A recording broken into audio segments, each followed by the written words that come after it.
What's up, hobby friends, and welcome to this video tutorial on how I make and paint my bases for my Star Wars Shatterpoint collection.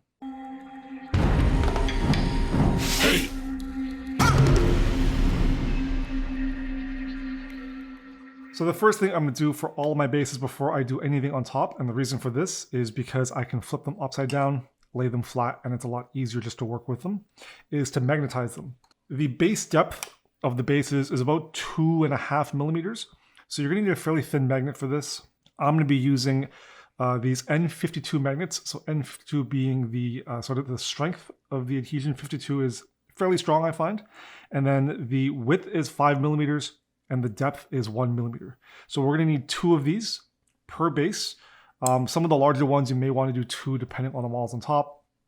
These will be for my B1 battle droids, which are fairly light and flimsy, so I'm only going to have 1 per base. So what you're going to want to do is put a dot of super glue in the center of each base.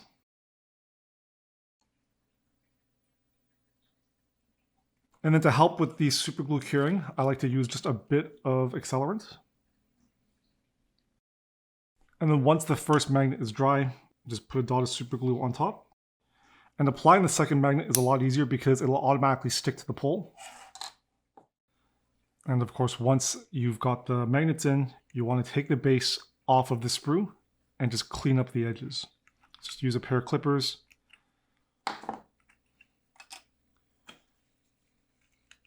The hobby knife just to gently scrape away the excess. And if you want to be really clean about it, get a bit of sandpaper and sand down the side flush. So the next step is to build up the actual ground of the base and then apply. I'm using Tourmaline Crystals or Tourmaline rocks. These are 3D printed from Make It Epic, but you can use any sort of material you want, whatever you want to set the narrative of the theme of your basin. The goal is to create these levels or these sort of stacked elements that help to frame the figure and then create a bit of depth to the base. So if you have access to a 3D printer, I believe Make It Epic does sell the 3D print files. If not, I think you can buy the physical products from them directly and they'll ship it to you. Alternatively, you can either 3D print or source other materials and basing elements. To create the ground texture, I'll be using Milliput as a 2-part putty that air dries fairly quickly. And I like using it because it's nice and soft and pliable. This will take probably about 1 to 2 hours to fully cure. You can use brown stuff, green stuff, whatever sort of air drying clay or putty is your preference, up to you. So we'll do one base at a time. And it's important to, at least for me, because I do them, or I'm doing them a squad at a time, to make sure that you have at least the bases or the painting handles labeled.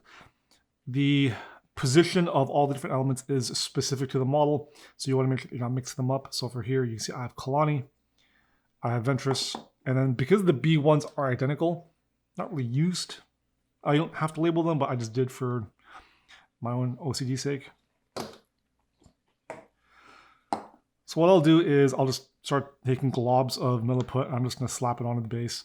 The goal is to create a slight top to bottom curve from the back to the front of the base to create a bit of an elevation. If you have an idea in mind for how you want the base to frame or how you want the figure to be positioned, maybe you'll do something a little bit different, but you want to make sure that you sweep it down to almost flush near the end.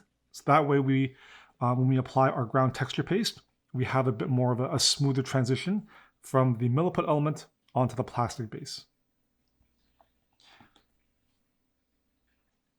Now I'm going to take my actual figure and I'm going to pose him, adjusting the Milliput, the height and sort of the slope of it to make sure that he's standing relatively straight and not having any sort of lean. So you can add, you can take away, you can push the Milliput around as required. I'm just going to gently push him into the base to get him to stick, but not too deep that it creates an imprint and sort of envelops the figure or gets any of the Milliput onto the leg. So once I have the placement and position of the figure and I'm happy with it, it's now time to start sticking in the tourmaline. So I've got a bunch of sizes already printed, small, or I guess extra small, small, medium, and large. The big ones are pretty chunky, I'd say about the height of the figure, and the small ones are great as sort of little tuning elements just to help add little extra details around. Usually what I try and do is have one or two bigger medium pieces to create a blocking or frame on either side, and then a couple of smaller elements on the front. Good rule of thumb, always try and have the front of the figure visible. Never have the tourmaline or any sort of elements in front that would block a significant amount of the figure. You want to make sure that you're showing off the actual model itself. So usually you want the bigger tourmaline on the side or behind to help frame the figure. So what I'm doing now is I'm just trying to find ways to combine the tourmaline into some interesting shapes. And you can sort of link them up and stick them in a way that it looks like they're joined together as like a little cluster. I'm going to make sure I leave enough space sort of around and behind for foliage and the various tufts I'm going to put after the figure is painted. So once I've got the first placement down, it's more just about evaluating now, gauging, is there clear lines of sight that exist around the model? Am I trying to showcase the model in the best way? I'm making sure I'm not obscuring any parts of the figure.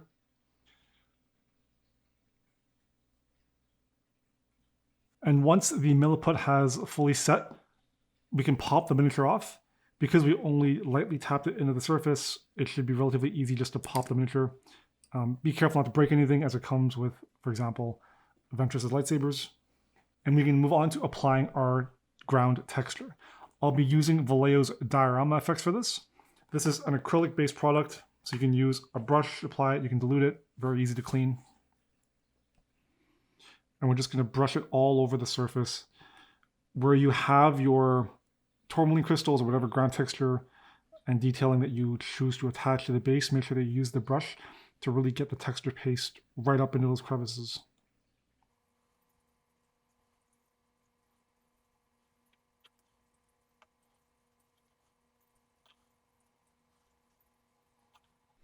So once all of the ground texture is cured on the base, it's now time to do some priming and airbrushing.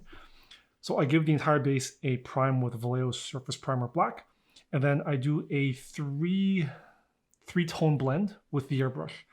Working my way top down, I spray from on top of the model to catch all of the raised areas of the crystals, and for that I use magenta. The second stage is to spray the mid and shadow portion, so the bottom 2/3, spraying from underneath now to catch all of the shadowed elements, and for that I use blue-green. And then finally I concentrate some green at the very base of the crystals, probably the lower third, with a bit of a stronger intensity near the center of any sort of large clusters, and for that I'm using Scale Colors Spring Green. Next, I'm going to do a bit of a dry brush over all of the stones, and this is to catch the raised areas and give it all a bit of a highlight. I'll be using an Artist Opus dry brush for this, but really any sort of soft-haired brush. If you want to spend less money, you can get some cheap makeup brushes that do the exact same thing. And we're just going to lightly dry brush over the surface, making sure to try and only catch the edges, moving in light back and forth, crisscrossing circular motions. And for this, I'll be using AK's Pale Blue.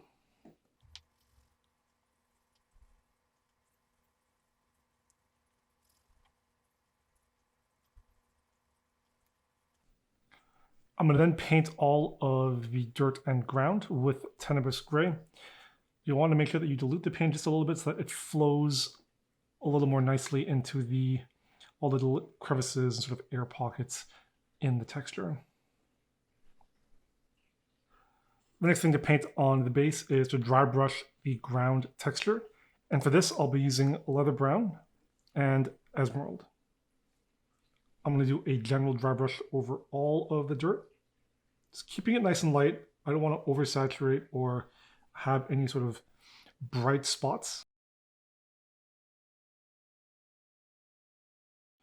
And then with the Emerald, I'm going to concentrate this around the crystals and just subtly transition or fade it into the dirt.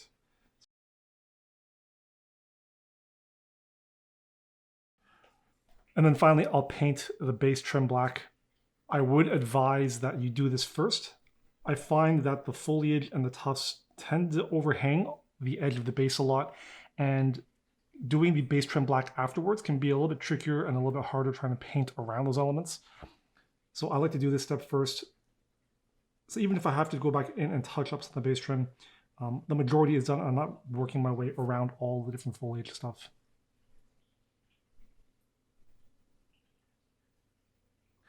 The first bit of, I guess, plant life I'll be putting onto the base are these alien turquoise tufts. All the products I'll be using are from Gamer's Grass, and I like this sort of greenish blue tone that this grass has. It ties in very nicely with sort of the emerald and the spring green I've got going on the base, and it's a nice sort of a deeper, darker, rich tone that doesn't pop too much. Just apply them like you would any of the tuft.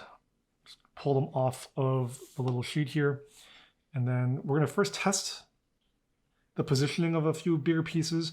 I want to make sure that I'm gathering or clustering a bunch around sort of where the crystals meet the ground, just to hide a bit of the transition points. But I want to make sure that I'm not placing them in a way that obscures too much of the detailing on the model. Once I found a spot for the tuft, I'll put a bit of super glue on the bottom and we'll just press it right in.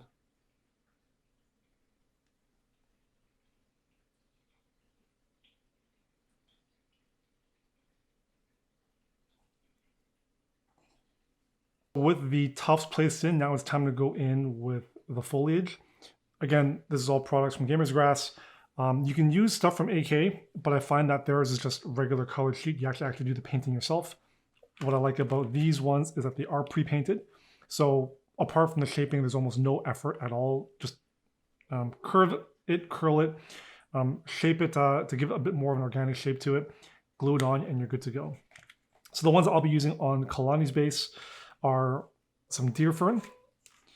I've got some lords and ladies. I've got some red aloe, which I'll be curving to show you, as well as some dumb cane. So now these are printed on a semi-glossy, fairly durable sheet of paper, and if you've ever worked with brass etch before, it's very similar. There's a couple of contact points, so they're very easy to pop out, so be careful when you're taking them out, not to take up too many of them, just pop them out one at a time. And it's fairly durable, so you don't have to worry too much about tearing, but you still need to be fairly gentle with them. They are connected by a couple of contact points, which does make them a lot easier to pop out. So once you've got it off the sheet, I'm using a pair of, I think, Army Painter pliers, mainly because it's got a bit of a curve to it. And all I'm going to do is I'm just going to gently shape each of these little leaves to give it a bit of a curl. If you want, you can give it a bit of an S curve by wrapping it around. And I like using the Army Painter pliers for this because of that rounded edge that I mentioned. So I can sort of just curve each of these little pieces and get a bit more of a nice natural bend to it. And once you're happy with the curves, you want to crease the center so that it all folds up.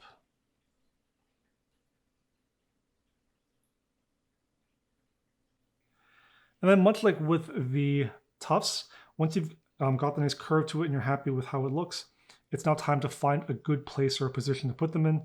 And then once you've got a place for it, a little dab of super glue at the base.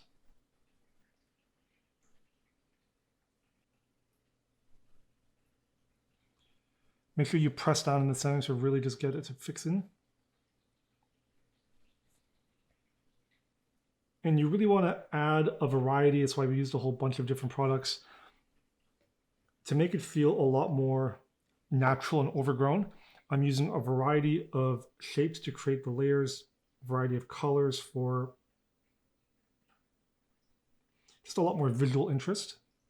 Because Kalani is green, I'm trying to find colors and placements where it's not going to clash. So I probably will end up pulling a little bit more of maybe some of this red aloe stuff, or maybe I'll even get like a blue or a red sort of alien fly trap or a plant or something.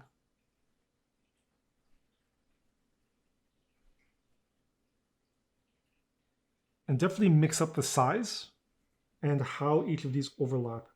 Don't just sort of grid them out so that they're just sort of standalone or separate, but definitely try and make sure that there's a bit of an intertwining happening so that it feels a lot more like everything's growing on top of each other and gives a lot more of that organic feel.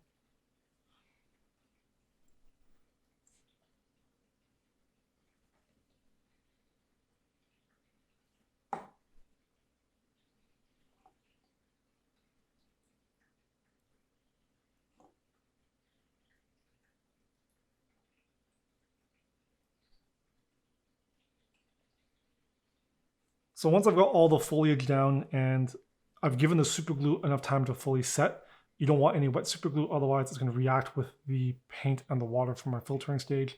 But what I want to do is go over with a gentle, very light airbrush pass to filter and apply a bit of a nuance to all of the foliage, and then just nuance the crystals a bit. I'm using intense green for this, and the goal is to help tie everything together. I find that sometimes the foliage, all these different colors, can feel a little bit too separate. And so what I try and do is get this into the shadow tone, create a unifying tone that helps to link each of these different elements together.